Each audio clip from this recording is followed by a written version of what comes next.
up, dude? What's going on? How you doing? Pretty Let's good. get you start by introducing yourself. I am Al's Borrow Creations on Instagram. And how did you choose the artist name you did? Um, my first artist name was Borrow Bros Glass because me and my brother were some bros that collected Borrow and just were posting a bunch of bongs that we had on Instagram and had that name for a little bit, and then I was like, no, I like more L's. Actually, my mom's business name is Karen's Creations. So I'm kind of inspired by that too. So Al's Okay. Borrow Creations. Love that. It's not necessarily sticks it to just pipes too. It kind of opens it up to other Any Borrow creations? cons. Yeah, Borrow. exactly. Got it. So, What's the first thing you made in glass? the first thing I made was some cobalt and some clear kind of spun up into trying to be a marble. Yeah. And it was kind of a little lump. I still have it. My mom still has it somewhere in the box. Going to be our next question is, do Yeah. you still have it? It's Yeah. about 50-50. Yeah, Some people have them, some people don't. It's Yeah. great. It was cool. My mom, we met this guy at this, we were visiting my uncle in Cottage Grove, and we found this guy in the park who had a bunch of kids who were selling marbles and stuff that they made. And we're like, whoa, you made this? And like, yeah, we got a shop right over here. And we went into a little lesson with this guy. It was my mom and my brother and me, and we all got to try out. He had a really crazy setup. He had electric drills with a foot mounted thing to start them up, and they were mounted to the bench, and he was making slides, so they were it was like a mini lathe basically. Yeah. They put in a 14 mil joint in this Wow. in this thing and like rev it up with the foot and then point the torch at it and just kind of flare it open, and like there's a slide, and he had piles of them, and he was just like, whoa. So is that how you made your marble, or did you hand spin it? Yeah. Or not on the drill. Yeah, Okay. Just, but it was under this guy's kind of direction. Yeah, here's some color. Here's some of this. Yeah. Spin it up like this. Like. Well, so that was going to be the next question, actually, is how'd you get started in glass? But you were already collecting pipes at the time? Oh, yeah, I was into collecting before that. Okay. Yeah. So you kind of like made the marble, and you were like, oh, sick. And we're like, oh, cool. Let me make a little dabber accessory. Let me make this. Let me make that. So yeah, I was into having that concept of like, wanting to make pipe stuff before I got into it. And then where did you go from making the marbles to actually be able to start like blowing glass yourself and stuff like that? You know what I mean? Like, where was the transition to? For sure. Yeah. That was, I mean, I was working at KB Toys for a while, then I was working at GameStop, and I think that's when I took this class. We just took a trip to Oregon to go visit my uncle or whatever. I think that's when I took this class, or not class, just hanging out, a little lesson kind of thing. Demo. Yeah. Lesson. Exactly. Yeah. And then I was like, I'm actually pretty interested in that. And I actually met up with this guy later too. Like a year later, I went back out to Oregon and randomly ran into this guy again. And I was like, oh, let me check out your studio. And I was asking him more technical questions because I was just like, okay.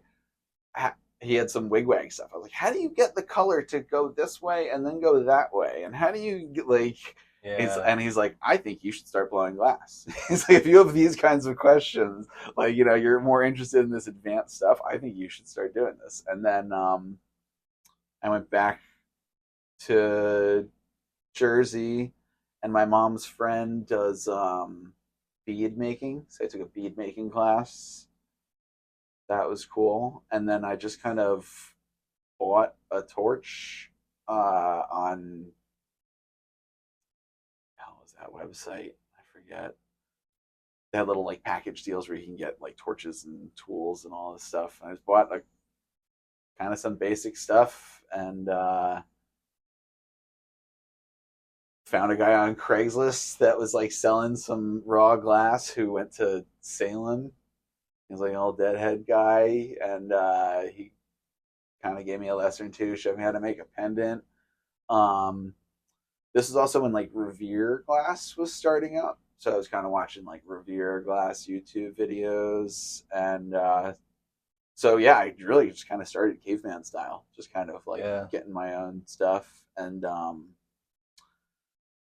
I maybe about 3 or 6 months into it, I took a class with Jason Gordon down in was it Maryland, Virtue Flameworks, um,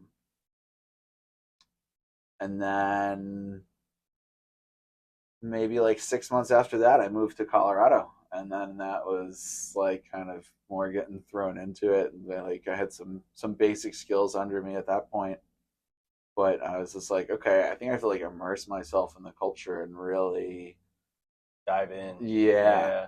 So it seems like it was kind of a slow progression at the start where you kind of had to take a lesson when you could find yeah. it kind of thing. And then, In New Jersey, there was really nobody I knew. Yeah, like I said, some deadhead dude I met on Craigslist, some other dude that I met. I think it was another like Craigslist kind of Facebook or something kind of deal. And then I go to Corning Museum, and I'm looking around all this stuff in there. I'm like, oh my god, this is that guy who's showing me this stuff in Corning Museum. wow, I couldn't believe it. that's an awesome way to find that too. Yeah. All right. So the next question is big influences when you started. And so when you were kind of, you can answer that when you got to Colorado or maybe, before you were looking at some stuff, kind of however you want to answer that one. Okay. So when I was first into glass, and I was more into smoking weed. Um, I was, and collecting bongs, and I had a bunch of clear bongs. My brother was going to school in Boston, Berkeley College of Music, and um, I would go up there and pick up weed and hang out. And his buddy had a really big glass collection, and we'd go hang out there. He had a whole bunch of Toros and Sovereignties, really cool work Toros, every different 7 to 13, Cirque to Cirque, all the different combos that they had for which is really cool to be able to like try them all out. Basically, you can't do that in the head shop. You just see all the different fancy ones in front of you. So I was kind of into that in the beginning, and then the one time I went up there because I worked at KB Toys, I was really interested in toys and action figures and stuff. The one time I went up there, he had this action figure doll looking.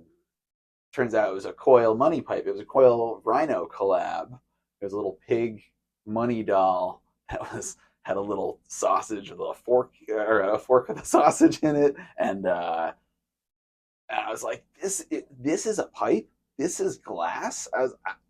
I'd seen all the clear stuff and line work, wigwags, but I was like, this is something different. And then the next time I went up there, like a month or two later, he had elbow sake collab. He had two bubs. One was a sake collab that had a monocle and a top hat. And I was just like, oh my God, like this was blowing my mind that you could do this sculpture stuff with glass as compared to just straight regular bong tubes that I'd seen before. Yeah. So that was definitely a big inspiration. Okay. But it's hard to, I feel like, just start blowing glass and start doing sculptures. You kind of have to get the basics under your belt. And that's what I was kind of thinking is, did you do the spoon route for a while? Yeah. I Maybe made the a bunch of basic chops spoon adventures. Let me try implosion pendants. Let me try making honeycombs. Let me try doing the. I've seen a whole bunch of different things. Let me try that out. Let me try making a wigwag. Let me try, and you just kind of make a bunch of garbage, a lot of shit you throw in the trash, or you know, Yeah. finding your style is definitely tough. Yeah, man. Where did you first sell your glass? Where did I first sell my glass? To some friends that were buying weed. Hey, you want a pipe to go with that? Yeah, that honestly is one of the more common answers. And I kind of want people to hear that is, that like friends are kind of the people that pick it up usually, or like, the close acquaintances when you're first Yeah. starting, right? Yeah, there's a couple. There was a little store that was opening up by me. There was not too much, mostly the internet too, and just trying to meet people, making like basic stuff or making friends, and people being like, "Oh, you can make this, you can make that," and I'm like, "Yeah, I'll try and make a little basic little pendenty thing, sure." Yeah. And so Um, what, I don't think we established what year kind of you were getting started and what, what were you looking at on social media? What were the platforms at the time? like 2012, I think is when I started one, or 2013, like 2012 is when I was definitely like checking out the whole social media, and that's kind of when Instagram was new or kind of blowing up for the pipe world, and also Facebook. Facebook was really big. That was when you could have whatever name you wanted. So I had a Oro Bros Glass Facebook account, and anyone could, it was the Wild West. Anyone could put anyone any name they wanted. Um, but yeah, that was always interesting to me too. The Facebook groups and just sort of like seeing glassblowers posting in Facebook, and I was like, wow, that seems like a really cool avenue you can make. I see people making dome dish and dabber sets for like, oh cool, if you have this Torah, like that would be cool. Like I want this kind of dome with this kind of wigwag pattern with this matching dish and dabber, and then it kind of seemed, as the glass scene always does, uh, as soon as I was kind of able to make the dishes, then they weren't popular.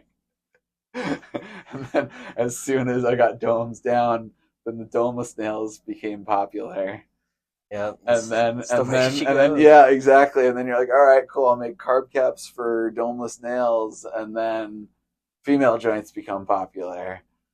And so it's a lot of kind of chasing what's popular, I think, and it's being like um, on top of what's popular is very advantageous in the market. It's any kind of market, Yeah. if you want to be chasing like following something compared to being on top. Well, I feel like it's actually a great transition into the next question of, are there certain objects that you made at the start of your career that you still make currently?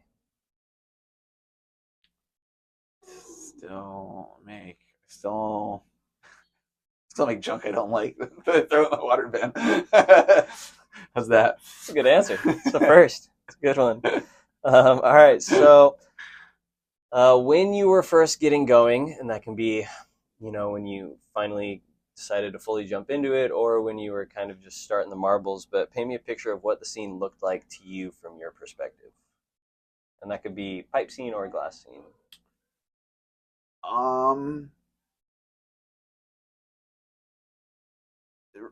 Sorry, repeat it again.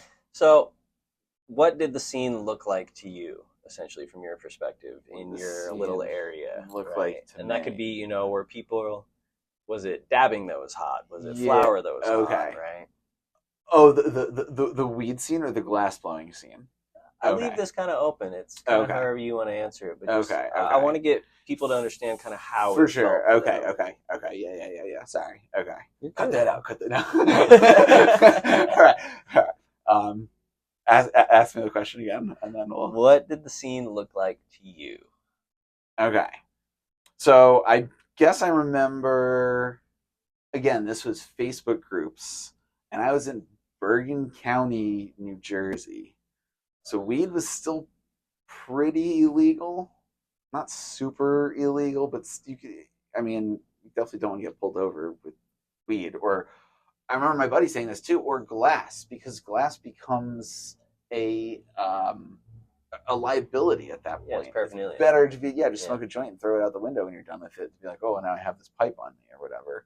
So, um, oh, I remember the Facebook groups and just like the sessions that would go down, and I would see it would be like these New Jersey sesh groups, and it would be easily, and that's when it was like, oh, you spent $1,000 on your rig, that's cool or whatever, and that was maybe like $5,000 for a really fancy one or whatever, and you see this table full of like 50 plus pieces of that, or um, it was so yeah, that was very underground, and a lot of these glass blowers were still, I don't know, posting their stuff on Facebook. It's not like I feel like the where things are now, a lot of artists are a lot more like unreachable. Whereas before it was just like, hey, look, I just added this guy on Facebook, and I see he's like adding this. You probably send him a message. Like, there's still some of that, more of that feeling, or no, a lot less of that feeling on Instagram now. But I felt like back then,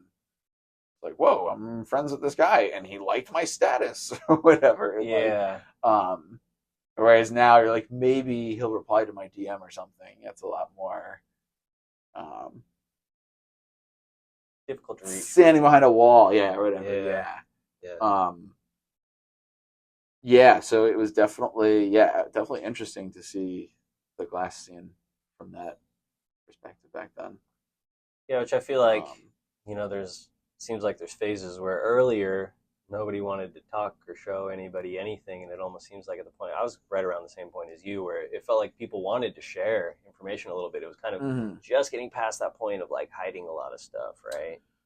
Yeah, and because yeah, you don't want people knowing your name when you're in New Jersey selling weed or whatever. So yeah, you'll have that alibi on Facebook or whatever, and all this, and that. Like, um, understandable. Yeah, definitely. What inspires your work the most right now? Right now, lately, I've been doing dice. So I think mixed media. I think glass mix.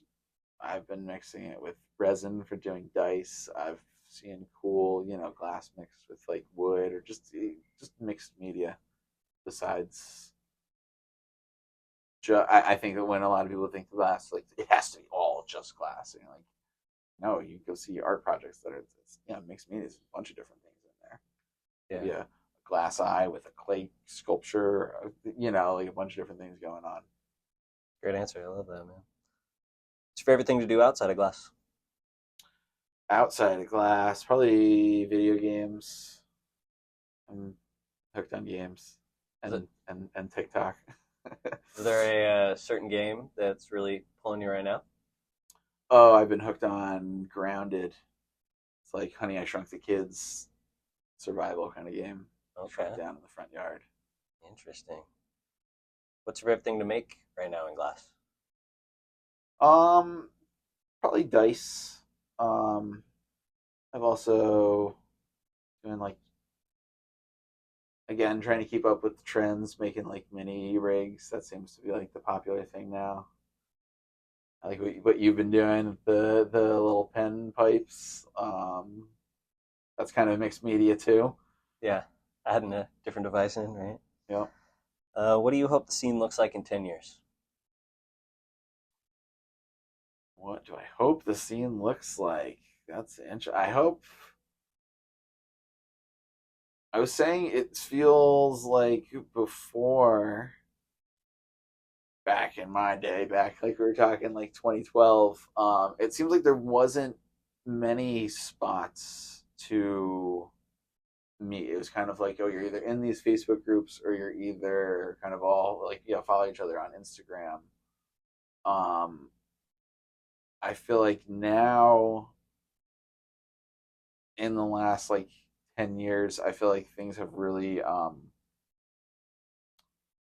it's smart that people kind of go to these different avenues. I kind of went to TikTok. I've seen you were really big on Twitch. I've seen a lot of people go big on Twitch, or a lot of people go, and even like selling glass. You have, cool avenues like Glass Pass.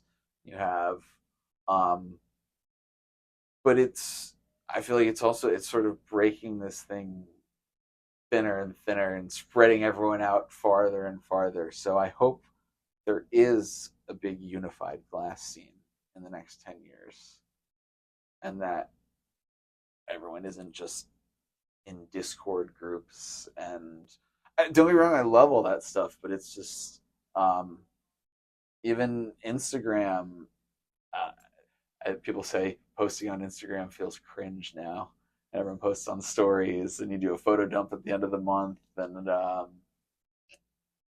I feel like Instagram is starting to become this where it used to be the centralized glass scene is now sort of breaking away. So I hope there is a centralized new app location where all the glass blowers hang out. And would like to see that be an app? Whatever it is, I mean, it's just I don't know what that is, but like I said, everyone's finding their own ways. Like I said, like with like Discords and Twitch and all, and I love it. Don't get me wrong, I love all those different apps and everything, but I feel like it's also creating these cool smaller communities that are much more tight knit as compared to just everyone's in. But I think the glass scene still needs some space where everyone can kind of go and talk to each other in this virtual space or whatever. Yeah, love that. What do you feel more glass blowers should be paying attention to? Paying attention to. Hmm. I would say kind of like my other answer. Like I guess that you're still part of this community. That you're still because it's so easy to sort of be held up in your own studio and like sort of head in the sand, just put your head down, put your headphones on and work. Um, and it's like, yeah, it's important to go to and go to events. The events that I really it seems like there's going to be no Glass Vegas next year. Um, DFO is really small turnout compared to what it's been. Like I'm seeing less and less of the. I think that's what Glass should do. Keep the community, keep it coming. Like I said, it was a virtual space, and when they have these physical spaces, you know, IRL, the real world. What a concept. All right, last question. What do you hope to accomplish in Glass? um, I I really like what I've been doing with the dice. I feel like I'm kind of the first person to mix the glass scene, the heady glass scene, into the gaming community, and